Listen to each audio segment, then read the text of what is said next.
Hey look everyone, it's the mascot of Transformers. Don't you mean Optimus Prime? No, I mean the actual mascot of Transformers.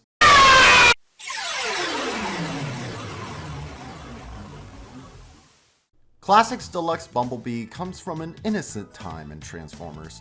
In 2006, there wasn't a lot going on. Cybertron had wrapped up, the movie and its toy line were a year away. There was no big line at the time. All you really had were 10th anniversary Beast Wars figures, which were cool, but were never going to be big shelf pushers. You had a couple of alternators, which weren't exactly flying off the shelves. And then you had Titanium, which will be for another day. You had something more interesting going on in Japan, in the worst possible way, but otherwise it was pretty barren, and with the movie's delay, Hasbro needed a quick placeholder, which is where Transformers Classics came in. It was pretty novel at the time, a line dedicated to reimaginings of G1 era figures. Not that Hasbro hadn't done reimagining of G1 toys, after all, G2 was a thing. But this felt more akin to an update of the G1 toys, with little gimmickry in their features, a return to much smaller sizes after the chonksters that were the Unicron Trilogy toys, bright 80s neon paint jobs, it was all here, and it was pretty cool. Nowadays we are swimming in way too much G1 revivals, quite frankly. Like, do we really need basically the same Optimus Prime released 3 times in War for Cybertron? Oh wait, this one has battle damage. Take my money! But here, nah man, it was the 20th anniversary. The 20-year nostalgia rule was setting in and Classics Bumblebee is ready to party.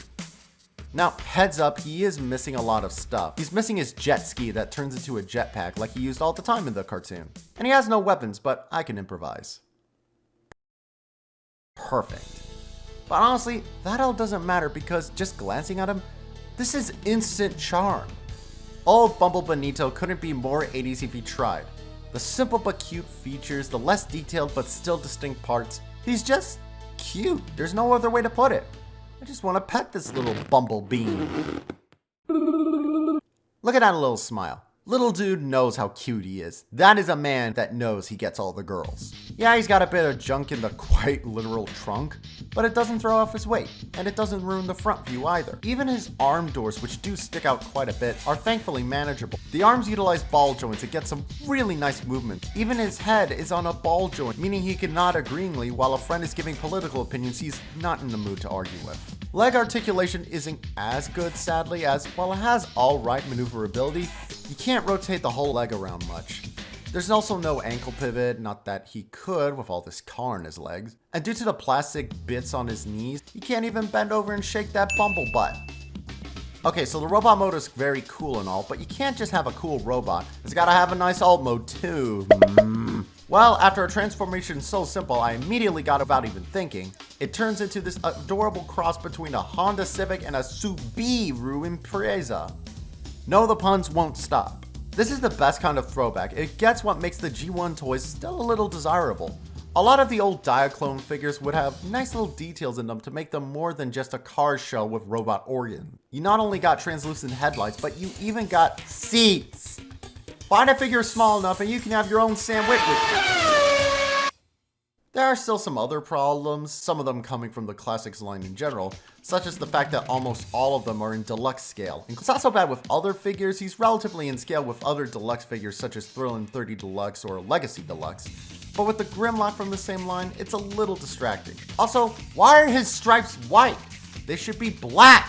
He is a bee, a busy, buzzing bumblebee.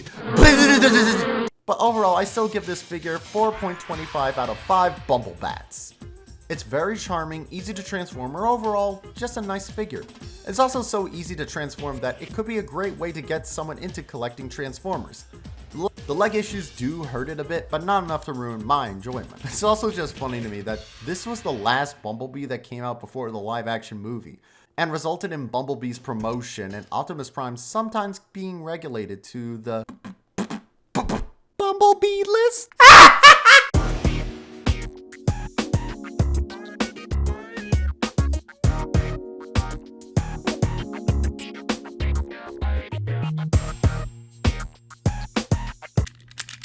Come on.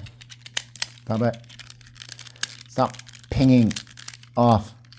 Come on, Bumblebee. And